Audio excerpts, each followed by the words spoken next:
January 30th, 2026, a date that will be remembered as a turning point in modern European history. As midnight sweeps across the continent, a sense of anticipation and unease hangs in the air. The world is holding its breath, waiting to see what the next hours will bring. Tonight, the future of Eastern Europe is being rewritten. The landscape, scarred by years of conflict, is about to witness a dramatic shift. For nearly 4 years, the war in Ukraine has raged on, but now, something fundamental has changed. The balance of power is shifting before our eyes. Something has snapped on Russia's front lines in Ukraine after nearly 4 years of war. The once stable lines have buckled under relentless pressure. Russian positions that seemed unbreakable just days ago are now crumbling, leaving behind a trail of destruction and confusion. The once feared Russian military is now in crisis, with reports of chaos from the eastern and southern fronts. Soldiers are abandoning their posts, commanders are losing control, and panic is spreading like wildfire. The chain of command is fraying, and discipline is evaporating in the face of overwhelming adversity. This isn't a strategic withdrawal, it's a collapse. Russian forces are not regrouping or falling back in order, they are running for their lives, leaving behind weapons, vehicles, and even their wounded. The battlefield is littered with the remnants of a shattered army. The Kremlin's narrative of a special military operation has shattered. The carefully constructed image of Russian strength and control is dissolving under the harsh light of reality.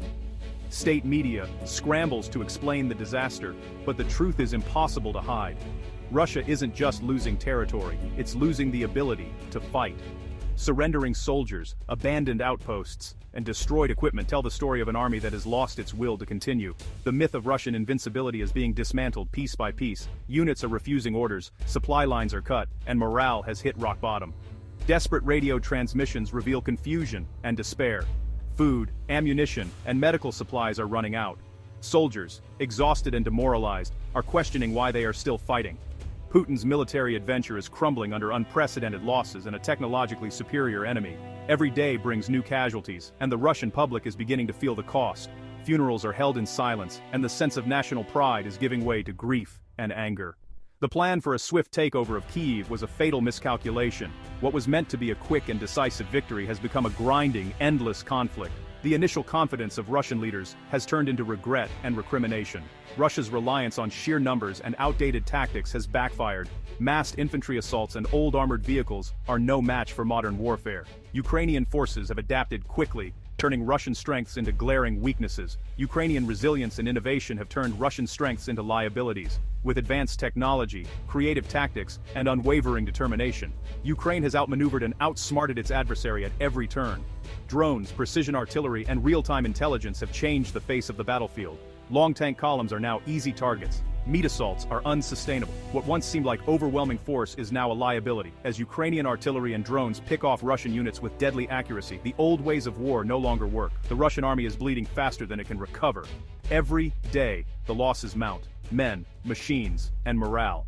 Hospitals are overwhelmed, and the wounded are left behind. The cost of this war is becoming unbearable for Russia's society and its military. Years of blunders have forced Moscow to rely on poorly trained conscripts and convicts. The ranks are filled with the inexperienced and the unwilling, sent to the front with little training and even less hope. The human cost is staggering and the cycle of defeat continues. Ukraine's technological edge is inflicting casualties at a rate no army can sustain. Precision strikes, electronic warfare, and real-time intelligence are decimating Russian units. The battlefield is a proving ground for the future of warfare, and Russia is losing ground with every passing hour. The front line is now a death zone, a graveyard for the Russian military. The scale of destruction is almost unimaginable. What was once a symbol of power is now a testament to failure. The world is watching as the Russian army faces its darkest hour, and the consequences will echo for generations to come. The numbers are staggering, almost beyond comprehension. Each new report brings a fresh wave of shock as the scale of the losses continues to mount. Over 600,000 Russian soldiers have been killed in Ukraine, a figure that grows with every passing week. These are not just statistics. They represent sons, fathers, brothers, and friends, each with a story cut short. To put this in perspective, that's more than 40 times the Soviet losses in Afghanistan, and it's happened in less than 4 years. The Afghan war was once seen as a national trauma, but the current conflict has eclipsed it many times over. This is a demographic and military disaster of historic proportions, one that will echo through Russian society for generations. The loss of so many young men is already being felt in communities across the country. The Kremlin tries to hide the true scale, censoring media and silencing dissent, but the truth is visible in the endless rows of graves and the faces of desperate families. Every funeral is a silent protest, a reminder of the cost. Russia's losses now rival those of the great wars of the 20th century. The cemeteries that once commemorated past sacrifices are now being filled with new generations lost to war. Every month, Russia loses as many soldiers as the United States did in 2 decades of fighting in Iraq and Afghanistan combined. The scale is almost unimaginable, and the toll on families is relentless. Yet, the Kremlin doubles down, refusing to change course. More and more citizens are being swept up in the draft, sent off to the front lines with little preparation. Tearful goodbyes at train stations have become a grim routine. The most experienced and capable soldiers were lost early in the conflict. Now, replacements are often poorly trained civilians and even convicts, hastily recruited to fill the ranks. Many are unprepared for the horrors they will face. The quality and effectiveness of Russian units have plummeted. Troops are often sent to the front with inadequate equipment, little training, and no clear sense of purpose. They lack the training, leadership, and motivation needed for complex operations. Confusion and low morale are rampant, making coordinated action nearly impossible. Russian forces are now only capable of holding defensive lines and launching futile, costly assaults that achieve little but add to the casualty count. The army is being hollowed out from within. Equipment is abandoned, barracks stand empty, and those who remain are exhausted and demoralized. The scale of loss is unsustainable. As the graves continue to multiply, the question remains, how much longer can this go on before the consequences become irreversible for Russia's future? Russian casualties tell a story of growing desperation, a relentless, grinding toll that is etched into the faces of every soldier. Each day the cost of this war becomes more visible, not just in numbers, but in the haunted eyes of those who survive. Losses have stabilized at over 1,000 soldiers per day, sometimes more. The scale is staggering, with field hospitals and morgues overwhelmed, and the grim procession of body bags becoming a daily routine. In December 2025 alone, Russia lost over 35,000 personnel. That's nearly the population of a small city, wiped out in just 1 month. The numbers are not just statistics, they represent shattered families, lost futures, and a nation in mourning. This is not an anomaly, it's the new normal. Month after month, the losses mount, and the country is forced to adapt to a reality where death is constant and hope is fleeting. Russia's meat assault tactics send waves of infantry into kill zones, echoing the senseless slaughter of World War I. Young men are ordered forward with little support, often knowing they are unlikely to return. Putin demands gains at any cost, forcing commanders into suicidal attacks. The pressure from above is unrelenting, with officers threatened if they fail to deliver even the smallest territorial advances. The goal is no longer a breakthrough, just to capture the next village, no matter the price. Each ruined settlement becomes a symbol of Pyrrhic victory, won at the expense of countless lives. This approach is burning through manpower at an unsustainable rate.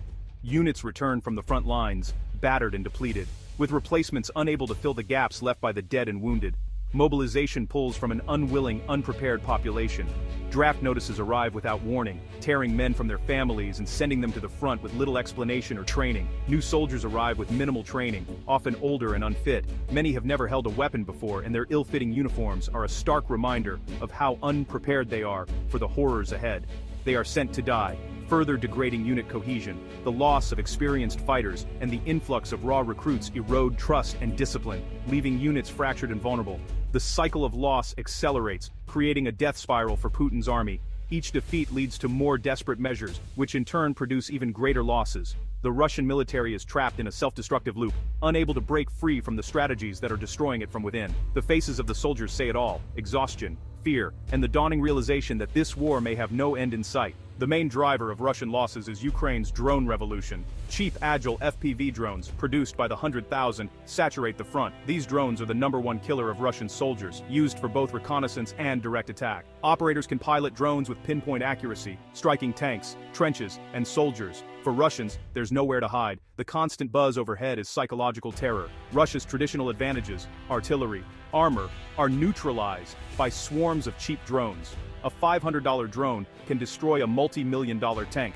The kill zone now stretches miles behind the front, making movement deadly. Russia has no effective answer to this new form of warfare. The wounded-to-killed ratio for Russian troops has flipped. Historically, several are wounded for every one killed. Now, it's nearly 1-to-1. FPV drones deliver explosives with precision, making injuries almost always fatal. This is not normal. Russia's ability to save its wounded has collapsed. The shift from area effect weapons to precision drones has made the battlefield deadlier than ever. An army is built to handle wounded, not mass fatalities. Russia's manpower pool is being depleted far faster than models predict. The army isn't just being attrited, it's being annihilated. Every Ukrainian drone strike removes a soldier permanently. The consequences for Russia's military are catastrophic. The loss is permanent and irrecoverable. Russia invaded with a doctrine decades out of date: massive armored columns and brute force. On Ukraine's modern battlefield, this approach has failed catastrophically. Ukraine's agile, tech-driven defense uses drones and real-time intelligence to destroy Russian formations before they reach the front. Russian meat assaults are acts of desperation, sending waves of infantry to die for minimal gains. Against endless FPV drones and cluster munitions, these tactics are suicidal. Russia's attempts to adapt, like cope cages on tanks, have failed. The army is stuck fighting a 20th century war against a 21st century opponent. Russian commanders admit, "We are fighting with our grandfathers' maps against an enemy that sees our every move." Tactical paralysis has set in. The Russian military is doomed to fail. Russia's high killed-to-wounded ratio is worsened by a failed medical evacuation system. Drones not only cause injuries, they prevent rescue. Any attempt to evacuate the wounded is spotted and targeted. Wounded soldiers are often left behind for hours or days. Comrades can't risk rescue. "If you are wounded, you are left to die," said one captured Russian soldier. Russia lacks armored medical vehicles, and evacuation routes are deadly. Many wounded die from blood loss or exposure before reaching aid. And this reality shatters morale and unit cohesion. Soldiers know survival chances are slim if hit. Reports of executing wounded comrades to prevent capture or suffering are increasing. The breakdown is total. Military discipline and humanity are collapsing. Staggering losses, drone supremacy, failed tactics, and a broken medical system have exhausted the Russian army. Offensive potential is gone. Attacks are reduced to costly, small-scale actions. Artillery is less effective due to Ukrainian counter-battery fire. Russian units are under strength, poorly trained, and forced into a defensive posture. Ukraine now controls the initiative, probing for weaknesses. The Kremlin demands more mobilization and assaults, but adding untrained bodies can't restore combat power. Cohesion, training, leadership, and morale are destroyed. What remains is a fragile shell, able to absorb punishment, but unable to fight back. The army is vulnerable, morale is at rock bottom, and reports of desertion and mutiny are rising. The Russian military is on the brink of systemic breakdown. Russia's military crisis is now Putin's crisis. His rule was built on restoring Russian power. Ukraine has exposed the military as hollow. The human cost is no longer a secret. Russia faces a demographic and economic disaster. The military is gutted. Advanced equipment destroyed, officer corps decimated. Putin is trapped, unable to win, unable to accept defeat. The strategy of meat assaults is finite. The supply of men will run out. The war has triggered NATO expansion and revealed Russia's weakness. The Russian army's collapse is a symptom of a deeper national crisis. The final chapter isn't written, but the trajectory points to strategic defeat. Russia's future as a great power is now in question.